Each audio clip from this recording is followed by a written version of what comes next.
Ngiyambulisa umoya oyingcwele. Ngibulise otata bepostile. Ngibulise otata befundisi, mama befundisi. Ngibulise otata omama, abantu abatsha iteenager ngeSunday school. Egameni kaYesu waseNazaretha. Amen. Igama lami ndimlutho ndokwaMditshwa.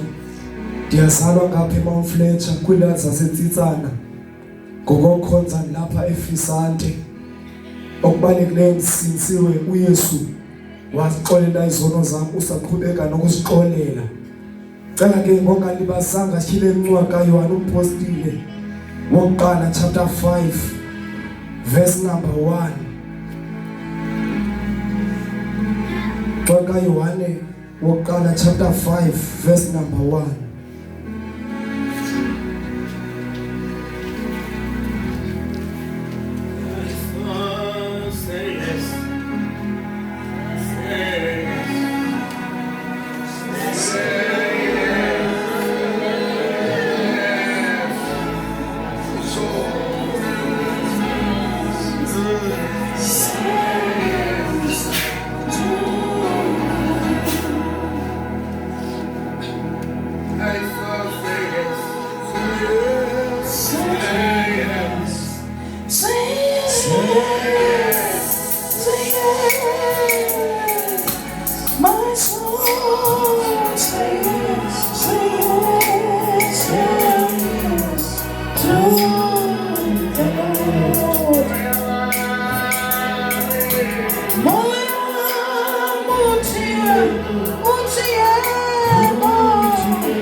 Nkosi kwincwadi kaYohane oqala umpostile sithi isihloko ukholo lobuKristu verse 5.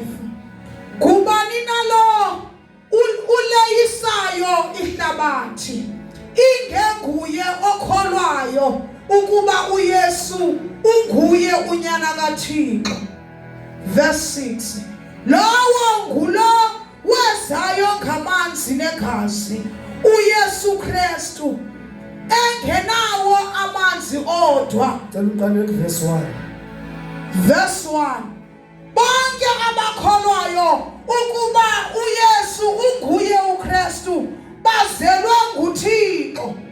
Bonke abamthandayo lowo wazalayo bayamthanda nalowo uzelweyo nguye. Verse 2. Sazi ngalento ukuba siyabathanda abantwana bakaThixo. Xa sikuba simthanda uThixo, siyigcine imithetho yakhe. Verse 3. Kuba ukumthanda uThixo kuba ukuthi siyigcine imithetho yakhe.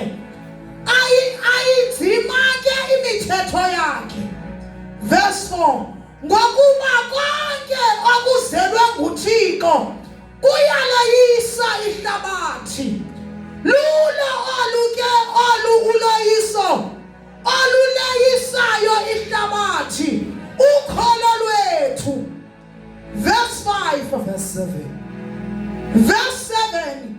Ngokuba bathathu abo bangqinayo emazulwini, uYise noLizwi noMoya oyiNgcwele, abo bobathathu banye. Verse 8. Bathathu abo bangqinayo emhlabeni, umoya namanzi negazi, aba bathathu basindise twaninye. Bawo ingcwele uNkulunkulu onamandla, wena Nkosi uYesu unguThixo uphakeme. Nkulunkulu wami oyingcwele nalizwi lakho, Baba wami oyingcwele ongenakho ukuqiqa ukodlula wena. Moya oyingcwele sincede ngalo nanamhlanje ekseni thetha inhliziyo yakho.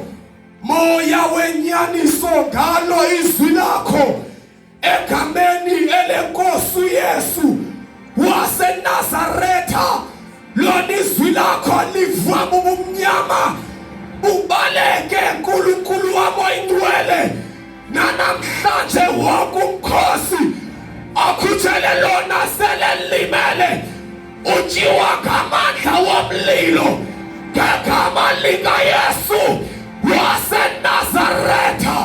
Amen. Sizawuthandaza xa ngabana sisiva inhlokondaba eyona nto ethetha ngayo lukholo. Ithi inhlokondaba ukholo lobuKrestu.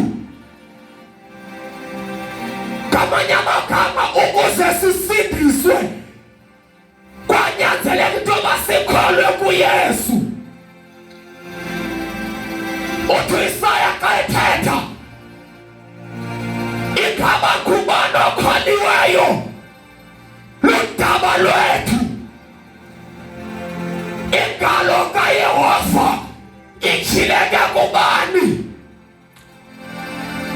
Now ingalo kaYehova okanye uYesu washunyayelwa kuthi sase samamkela ngokholo.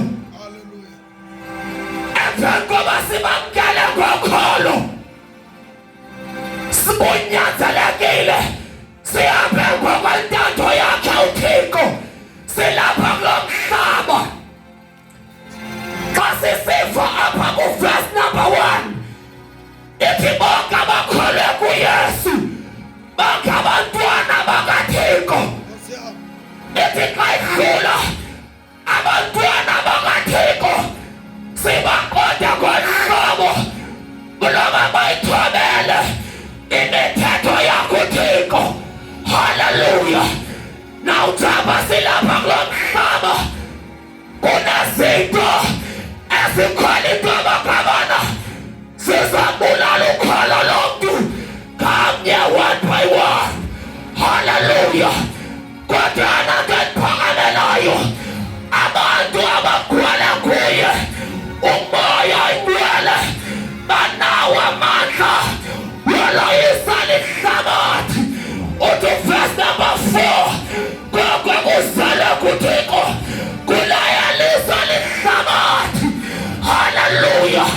Ngoko kuzalwe kuye kuyalohlula lihlabathi.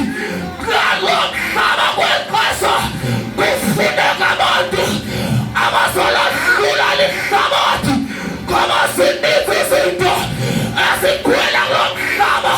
Kodwa abantu abahlala ngamandla wakho umoya ingcwele balahlula lihlabathi. Hallelujah. Hallelujah.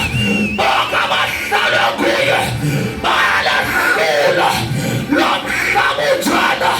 Hallelujah. Balahlula lihlabathi. Kabona sifunda kwincwadi kaMateyu kaxesha kubhaptizwa uYesu. uYesu ithi iBhayibhile wangena emanzini eyabhaptizwa ngamanzi. Kaxesha uYesu ebhaptizwa ngamanzi kwakuyabulawa inyama.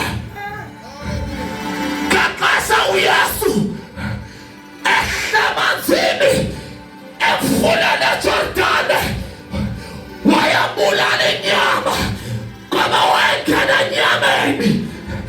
Kaxesha afikayo ithi iBhayibhile wehla umoya ingcwele wamzalisa. Hallelujah. Emva koba ezalisiwe waqala uThixo ezulwini wangqina. Hallelujah. Ngoba uNkulunkulu ungqinela abo bazalisiweyo ngamandla wakhe. Ngqinela abazalisiweyo. Ngifundela uverse number 7. Sawuthandaza. Verse number 7. Ngokuba bathathu abo bangqinayo